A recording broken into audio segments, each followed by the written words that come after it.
Let's now talk about the Gujarat Titans, the team that have been in the IPL for just 2 years, but they've taken to the IPL like a fish to water because they haven't really.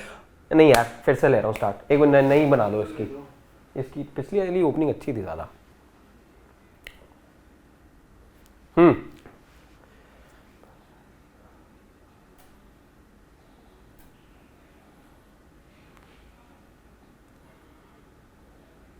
Started?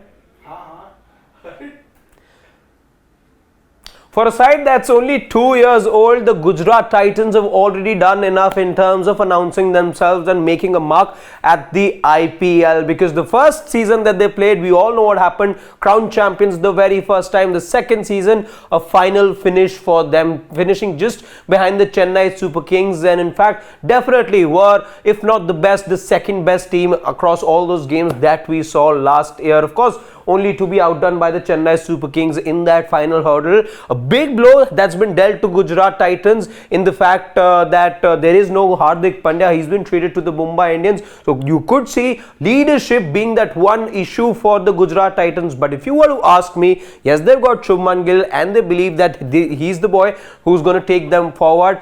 But even without a Hardik Pandya, this Gujarat side, mind you, and you'll remember me for they saying this, because they still look like a very balanced and a well-rounded side. There doesn't seem to be a lot of gaps that they need to fill at the moment. And the good thing with Gujarat Titans, and we'll tell you what the exact number is, they go in with a massive purse that will possibly allow them to use it to not just to their own benefit, but actually allow them to shore up the prices for a few players and then sort of act in a way so that the other teams lose out on the money. That's the kind of purse that they have, and they need not really go on a shopping spree. Let's quickly now tell you what exactly it is that they look like as of now, the Gujarat Titans, and what exactly are those positions that they'll be hoping to plug in as far as the auction is concerned. The purse remaining for Gujarat, 38.15 crores. That's one of the biggest purses for any franchise going into the auction. Slots available are 8 for Gujarat.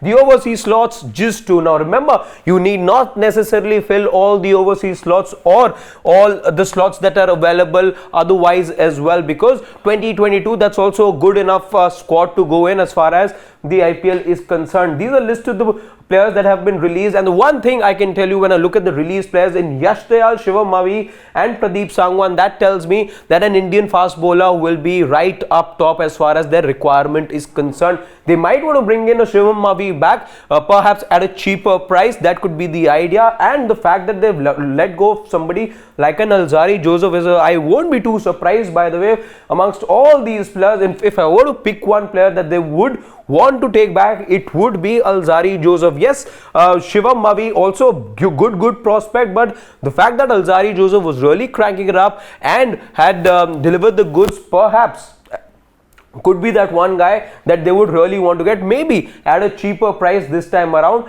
But the fact that so many bowlers have been let go of, that tells me that an Indian bowler is somebody that they would want to be targeting in the auction. So Alzarri probably coming back. As far as available players are concerned in Indian talent, you got Akash Singh, who's been released by CSK. There is also the likes of you got Akash Singh, like I said. You could also turn to somebody like a Kartik Tyagi who's available, and who knows if maybe a Shardul Thakur could also be somebody that they want to turn to as well. So out of all the Indian players, there is also going to be Varun Aaron who's available. So an Indian talent definitely going to be right up top as far as filling those gaps are concerned. But even then, you look at the squad that they have, that gives you a sense that they already know what their core is, and they don't need to tweak a lot of things. Because you look at this bowling order, it's got Mohit Sharma, Joshua Little, Rashid Khan and Mohammad Shami. These 4 are starting for sure. How you accommodate a Noor Ahmed,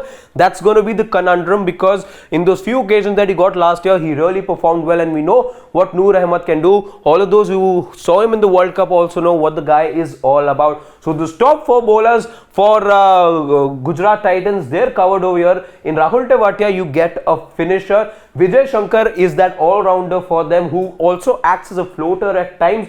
Sai Sudarshan is also going to be batting for them. Kane Williamson, Matthew Wade, that's going to be the toss-up because you can only have 4 players.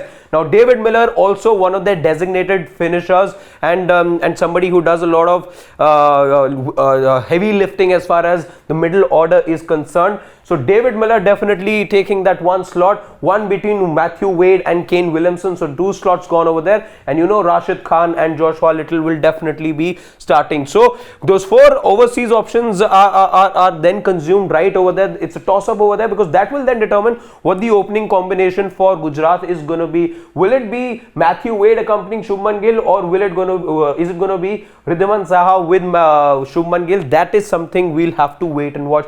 In fact, when we talk about Ridhiman Saha, what the squad also tells me is that they could perhaps be looking in for a backup for him as well, because they've let go of a KS Bharat. So a backup for Ridhiman Saha, given the fact that he's not getting any younger, is also going to be one of the priorities, and is going to be one of those gaps that the Gujarat Titans are going to be looking forward to filling as far as the auction is concerned. But a very well-rounded side, I must say. You can easily go ahead and name the 7-8 players, in fact 8 players, because the 4 bowlers as we counted over here, Vijay Shankar definitely making it to the makes it 5, Sai Sudarshan 6, the 2 openers 8 and 9. So you're actually just looking at 2 slots if you were to ask me. It's just about strengthening the bench as far as Gujarat are concerned. That's going to be the key. The other thing which will determine how they perform in the IPL is going to be the change in leadership. Now, if you were to ask me,